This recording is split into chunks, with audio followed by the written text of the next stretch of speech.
에듀윌 유료 회원만의 남다른 서비스.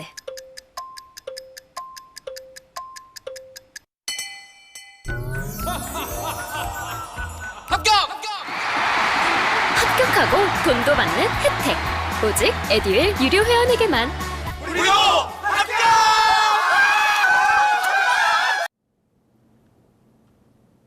여러분 반갑습니다. 시사상식 11호로 강의를 시작해 보도록 하겠습니다. 자, 이번 10월 달에도 아주 많은 일들이 벌어졌습니다. 자, 요 일들 중에서 우리가 좀 주목해 봐야 될 상식을 풍요롭게 해줄 수 있는 그런 이슈들을 가지고 지금부터 이제 출발해 보도록 그렇게 하겠습니다.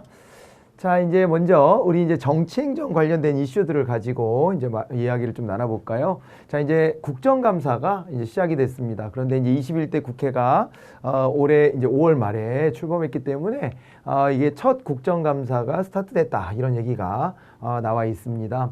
자, 이제 보시면은요, 10월 7일 21대 국회 첫 국정감사가 시작되어서 20일 동안 640여 개 기관을 대상으로 국감에 돌입했다 이렇게 되어 있어요. 국정감사라고 하는 게 뭔지 좀 같이 알아봤으면 해서 이제 요 주제를 가지고 왔습니다. 자, 국정감사다 그랬을 적에 국정감사다 그랬을 때 요거는 1년에 한 번씩 꼭 해야 되는 거예요. 그죠? 요거는 이제 국회가 이제 정부를 견제하는 정부 견제 장치다 이렇게 보시면 됩니다. 견제와 통제 장치가 되고요. 연 1회 반드시 개최하게 되어 있습니다.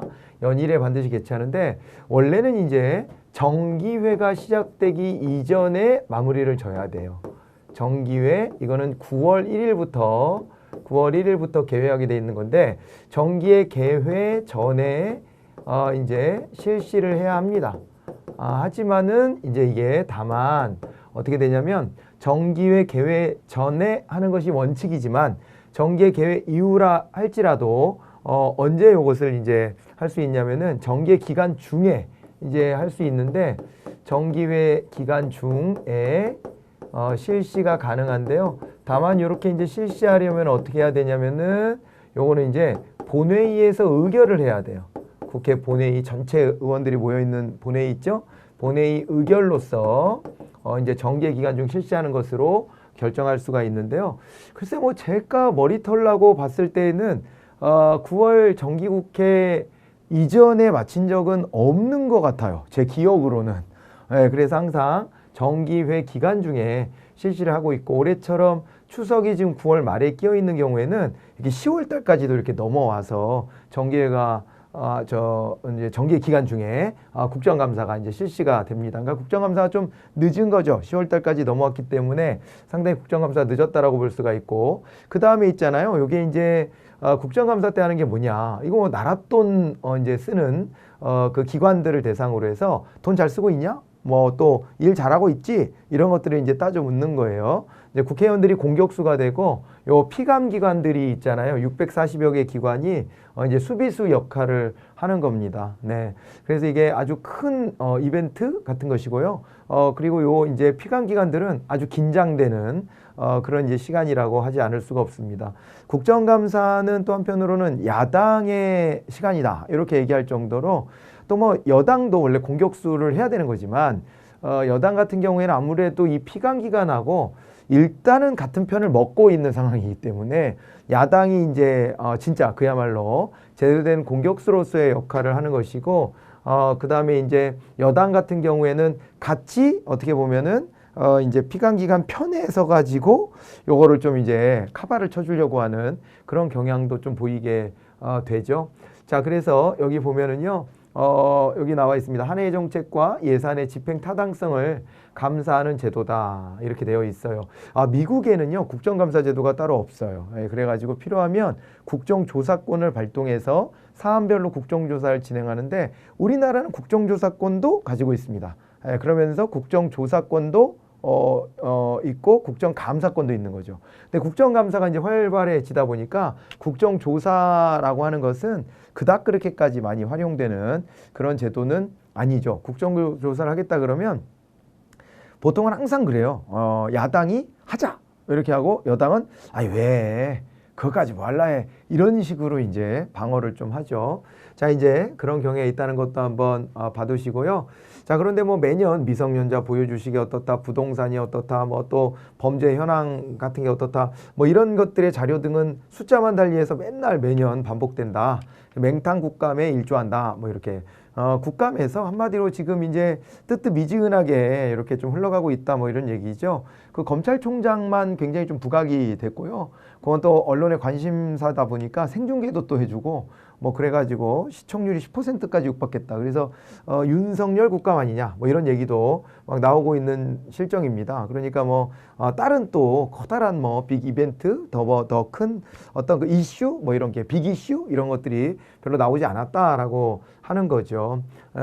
뭐 그래서 맹탕 국감이다 뭐 이런 얘기 평가를 또 하기도 하고 뭐 이런 식으로 하면 국감 무용한 거 아니냐 뭐 이런 얘기도 하는데 사실 뭐 국감을 통해서 예전부터 밝혀졌던 것들이 상당히 많이 있고요. 뭐 매년 어떻게 또 빅 이슈가 또 튀어나오겠습니까? 이번에 또 뭐 그 라임 사태, 옵티머스 사태 이런 거 때문에 권력형 게이트로 이렇게 해서 야당이 좀 준비를 해가지고 한 방 해보자 이렇게 했는데 뭐 이게 상황이 이게 정권 게이트, 정권적 비리의 양상보다는 그 당사자의 뭐 폭로나 이런 여러 가지를 봤을 때 이것이 어떻게 보면 검찰 게이트 혹은 또 이제 금감원 같은데 금융의 이 모피아 게이트 이런 양상 혹은 여야 정치인한테 다 이렇게 발걸쳐져 있는 이런 이제 양상으로 흘러가면서 사실은 이제 이게 좀 큰 어떤 빅 이슈가 좀 깔아앉아 버렸던 전략을 세우는 거랑은 좀 다른 방향으로 흘러갔던 이런 경향이 좀 있긴 합니다만은 뭐 국감이 무용이다 이렇게 말할 거는 아니고요.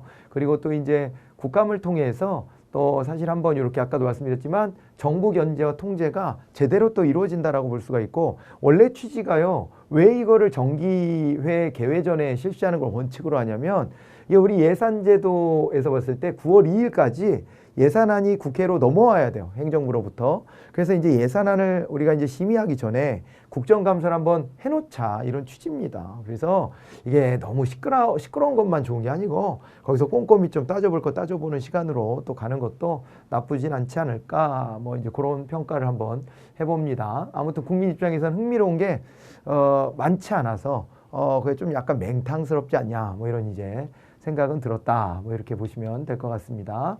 자, 그 다음에요. 이제 권력기관 개편 관련된 얘기가 나와서 그것도 한번 다시 한번 가지고 왔습니다. 자, 문 대통령 2차 국가정보원 검찰 경찰개혁 전략회의를 주재했다. 이렇게 돼 있는데 우리가 이제 4대 권력기관이라는 얘기를 쓰는 거죠. 4대 권력기관이라는 표현을 쓰는데 이 4대 권력기관이다라고 하면은 여기에 이제 들어가는 것이 이제 국정원이 있고요. 네, 국정원이 있고 그 다음에 이제 검찰이 있죠. 검찰청. 그 다음에 이제 경찰청이 있죠. 경찰청. 여기다가 국세청 이렇게 들어갑니다. 국세청. 자, 그래가지고 여기 4대 권력기관의 이제 장에 대해서는요. 여기 이제 4대 권력기관 장에 대해서는 인사청문회도 다 실시하게끔 하고 있어요. 인사청문회 대상은 기본적으로 이제 장관급이면서 중요한 역할을 하고 있는 그 자리들에 대해서 그 직위에 대해서 우리가 인사청문회를 실시를 합니다. 장관급 이상인 자리에. 그런데 따지고 보면 이 경찰청장과 그 다음에 여기 이제 국세청장은 여기 이제 차관급임에도 불구하고 여기가 이제 굉장히 중요한 권력기관이라고 보기 때문에 인사청문회 대상이에요. 여기 장들이. 그렇게 될 정도로 우리가 주요하게 봅니다. 그런데 뭐 지금 이제 여기는 개혁 대상으로 뭐 국세청이 들어가 있지는 않으니까요. 여기를 빼고 나머지 이제 권력기관에 대해서 여기는 이제 구조 개편도 좀 하고 다루는 사안들도 좀 이렇게 또 손질도 하고 그래야 될 필요가 있다 그래가지고 여기에 대해서 이제 문재인 대통령이 전략회의를 또 이렇게 하고 있네요.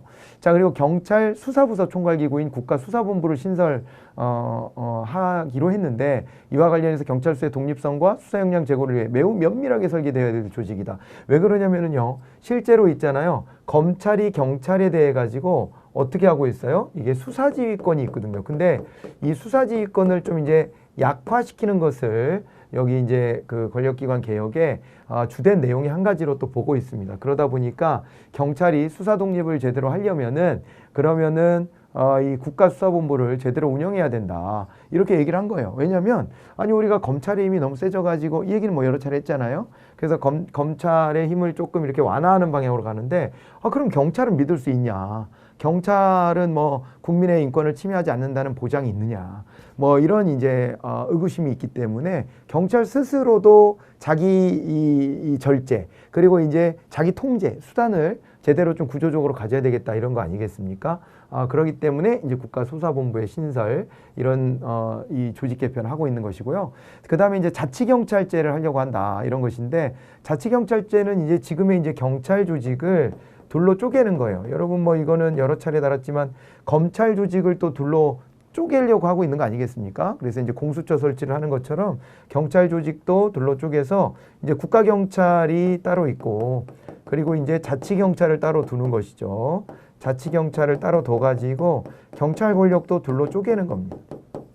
이래야 서로 견제도 되고 권한도 좀 분산되고 이렇게 한다라고 이제 보는 것이라 이 자치경찰제 시행에 발맞춰서 분권의 가치에 입각한 치안 시스템도 안착시켜야 된다. 이런 이제 주문을 한 거죠. 국가경찰과 자치경찰의 사무를 명확히 나누어 서로 이제 중첩돼서 사실은 이렇게 나눴을 때 이게 어디까지가 국가경찰의 사무, 어디까지가 자치경찰의 사무인지가 좀 이렇게 경계가 모호해질 가능성이 많아요. 그래서 이제 그 충돌되는 지점들을 이렇게 좀 잘 좀 이렇게 그 경계를 좀 잘 설정할 필요가 있다. 뭐 이런 얘기가 되는 것이라고 지적을 한 거고요. 관계기관 시도의 자치단체와 긴밀하게 협의해 나가기를 당부한다. 국가경찰과 자치경찰 사무 간의 유기적인 수행도 국민을 위해 필요한 일이다라고 이제 강조했다. 좀 원론적인 얘기들입니다. 사실은 뭐 되게 특이한 얘기들은 아니고요. 그 다음에 공수처와 관련해서 입법과 행정적인 설립 준비는 이미 다 끝났다. 그래가지고 뭐 이제 이게 있잖아요. 법도 만들어져 있고 행정적인 준비도 다 끝나서 공수처장실까지 다 만들어져 있대요. 자, 그런데도 출범이 늦어지고 있는데 요거는 이제 조속히 출범에 재기능할 수 있도록 당정청이 합심해라. 왜 그러냐면은 지금 이제 야당에서 공수처 설치에 대해서 좀 미온적인 자세여서 야당이 지금 공수처장 후보자를 추천해야 되는데 그걸 좀 미뤄왔던 건데요. 지금 이제 이걸 준비하면서 보니까 야당에서 2명을 추천을 했습니다. 추천을 했는데 이번에는 여당에서 이 추천한 사람들이 공수처 설치 반대하고 뭐 이랬던 인물들이네? 그러면은 또 이 사람들을 이제 법적으로 추천은 했지만은 사실은 이거를 또 다르게 또 좀 방해하려는 시도 아니야? 라고 또 의심하면서 야당을 이제 공격하고 야당 입장에서는 뭔 말이냐? 너네들이 빨리 공수처장 후보자 추천하라고 난리를 쳐가지고 우리가 추천했더니 말이야. 이번에는 또 이 야당이 이제 추천을 했더니 또 다른 이유를 들어가지고 지금 또 문제 삼냐. 웃기는 거 아니냐, 니네. 이렇게 또 이제 맞서고 있습니다. 마침 니네 공수처 설치하려니까 좀 후달리지? 이게 공수처가 청와대 등 뭐 이런 데 이제 권력기관의 비위 이런 것들을 다루는 곳이니까 청와대를 자체를 향해서 칼날을 겨누게 원래 설계가 돼 있는 거예요. 그러니까 이게 정권 말기에 좀 후달리지? 니네? 그래서 자꾸 야당 탓하는 거지? 이렇게 또 반격을 하고 있습니다. 그래서 앞으로 좀 지켜봐야 될 면이 좀 있고요. 어쨌건 이제 그래서 이제 그거가 이제 야당의 추천이 있기 전이었기 때문에 요런 이제 얘기가 나온 거죠. 공수처장 추천 등 야당과 협력에도 힘을 내주기 바란다. 이렇게 이제 당부가 됐던 것입니다. 또 그다음에 국정원은요. 우리가 그때 봤지만은 이 대외 정보 업무만 하고 명칭도 그렇게 바꾸자. 이렇게까지 지금 추진 중이지 않습니까? 그래서 국정원은 대북 해외 전문 정보기관으로서 오직 국민과 국가의 안위에만 역량을 집중해라. 내부 정보, 우리 이제 내부 정치에 개입할 수 있는 그런 여지들을 다 뿌리 뽑자 이런 거 아니겠습니까?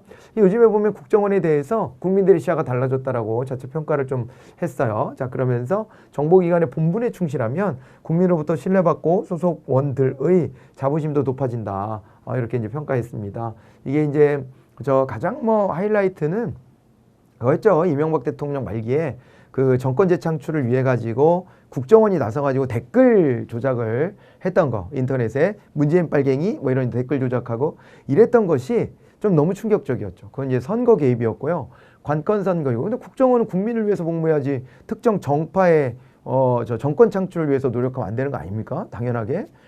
이제 그런 부분들이 너무 충격적이고 그 당시 이제 국정원장을 지냈던 분이나 이런 분들이 감옥 들락날락하고 계속 이러고 있거든요. 재판받고.